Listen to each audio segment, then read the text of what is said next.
7 November সমৃদ্ধ বাংলাদেশ গঠনে সহায়ক, গণঅভ্যুত্থানের পর গণতন্ত্রকে ধ্বংসের চক্রান্ত চলছে বলে মন্তব্য ফখরুলের।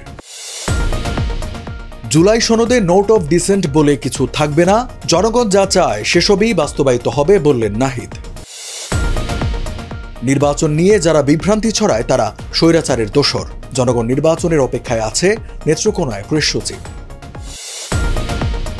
বিনিময় হারের সমন্বয়ে ব্যয় বেড়েছে রূপপুর বিদ্যুৎ কেন্দ্রের, 1 লাফে বাড়ল 13,386 কোটি টাকা।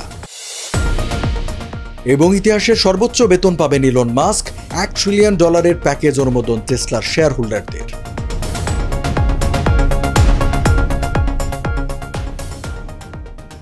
স্বাগত জানাচ্ছি দ্য বিজনেস স্ট্যান্ডার্ডের নিয়মিত আয়োজন টিবিএস রাত 8টা সংবাদে। সঙ্গে আছে আমি রঞ্জু ইফতেখার। দেখছিলেন সংবাদ শিরোনাম, এবারে জানাবো বিস্তারিত। গণঅভ্যুত্থানের পর গণতন্ত্রকে আবারও ধ্বংসের চক্রান্ত চলছে বলে মন্তব্য করেছেন বিএনপির মহাসচিব মির্জা ফখরুল ইসলাম আলমগীর।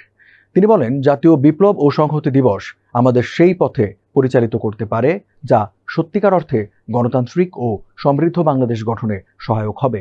7 নভেম্বর শুক্রবার শহীদ প্রেসিডেন্ট জিয়াউর রহমানের মাজারে শ্রদ্ধা ও ফাতেহা পাঠ শেষে এসব মন্তব্য করেন মির্জা ফখরুল।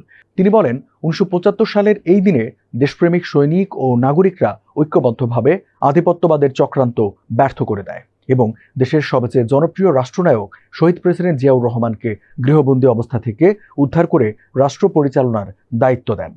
এই দিনটি ছিল বাংলাদেশের অগ্রগতির একটি টার্নিং পয়েন্ট। জিয়াউর রহমান বাংলাদেশকে সমৃদ্ধ, সুখী ও গণতান্ত্রিক রাষ্ট্র হিসেবে গড়ার ভিত্তি স্থাপন করেছিলেন মন্তব্য করে ফখরুল বলেন, জাতীয় বিপ্লব ও সংহতি দিবস শুধু বিএনপির নয়, স্বাধীন চেতা ও গণতন্ত্রকামী সকল বাংলাদেশের মানুষের জন্য গুরুত্বপূর্ণ। জুলাই সনদে নোট অফ ডিসেন্ট বলে কিছু থাকবে না বলে মন্তব্য করেছেন জাতীয় নাগরিক পার্টি এনসিপির আহ্বায়ক মোহাম্মদ নাহিদ ইসলাম। তিনি বলেন, যা ঐক্যমত্য হয়েছে জনগণ তা চূড়ান্তভাবে নির্ধারণ করবে। জনগণ যদি বলে সেগুলোই বাস্তবায়িত হবে। আমরা আশা করি খুব দ্রুতই জুলাই সনদের আইনের ভিত্তিতে নির্বাচনের পথে এগোতে পারব। গণঅভ্যুত্থানের আকাঙ্ক্ষাকে ধারণ করে আমরা সামনের দিকে এগিয়ে যাব। শুক্রবার বাংলা একাডেমিতে ইউনিভার্সিটি টিচার্স ফোরাম ইউটিএফ এর আত্মপ্রকাশ অনুষ্ঠানে প্রধান অতিথির বক্তৃতায় নাহিদ ইসলাম এসব কথা বলেন।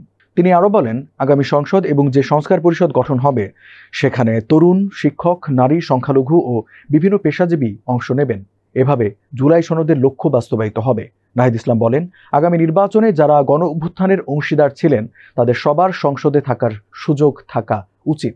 নতুন সংসদ ও সংস্কার পরিষদ নতুন সংবিধান নিয়ে কাজ করবে, সেখানে শিক্ষকদের অংশগ্রহণ অপরিহার্য।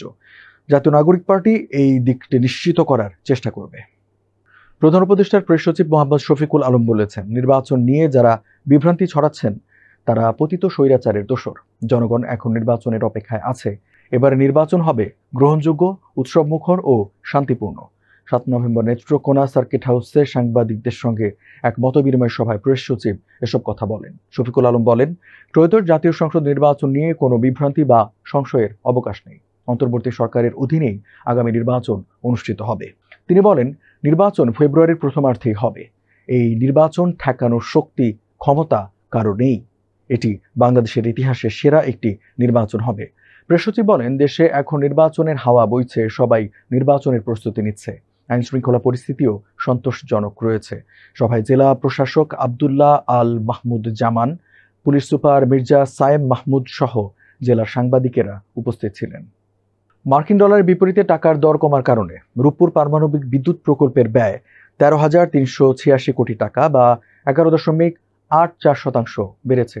প্রথম সংশোধিত প্রস্তাব অনুযায়ী প্রকল্পের মোট ব্যয় বেড়ে দাঁড়াচ্ছে 1,26,479 কোটি টাকা। 2016 সালের মূল প্রস্তাবে এই প্রকল্পের ব্যয় ধরা হয়েছিল 1,13,093 কোটি টাকা। প্রকল্পটির জন্য রাশিয়ার ঋণের পরিমাণ ডলারের হিসাবে $11.38 বিলিয়ন অপরিবর্তিত থাকছে। তবে বাংলাদেশি মুদ্রায় এর পরিমাণ মূল পরিকল্পনার 91,040 কোটি টাকা থেকে বেড়ে 1,04,004 কোটি টাকা দাঁড়িয়েছে। অর্থাৎ শুধু বিনিময় হার পরিবর্তনের কারণেই ব্যয় বেড়েছে 12,964 কোটি টাকা। পরিকল্পনা কমিশন সূত্রে জানা গেছে, ব্যয় বৃদ্ধি ও প্রকল্প বাস্তবায়নে বিলম্বের কারণে প্রকল্পের মেয়াদও বাড়ানো হয়েছে। মূল প্রস্তাবে প্রকল্পটি 2025 সালের ডিসেম্বরে শেষ হওয়ার কথা ছিল।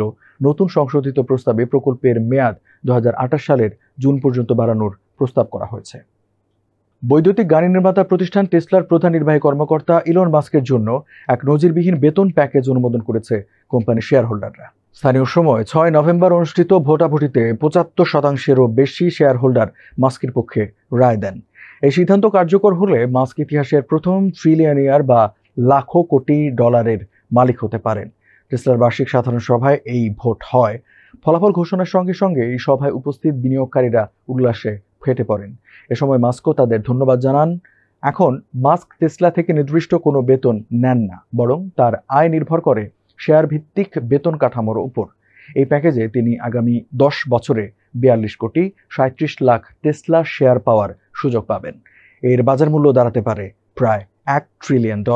তবে শেয়ারগুলো পেতে হলে টেসলাকে নির্দিষ্ট আর্থিক ও কার্যক্রম ভিত্তিক লক্ষ্য পূরণ করতে হবে, যার মধ্যে অন্যতম হল কোম্পানির বাজার মূল্য $8,50,000 কোটি উন্নীত করা।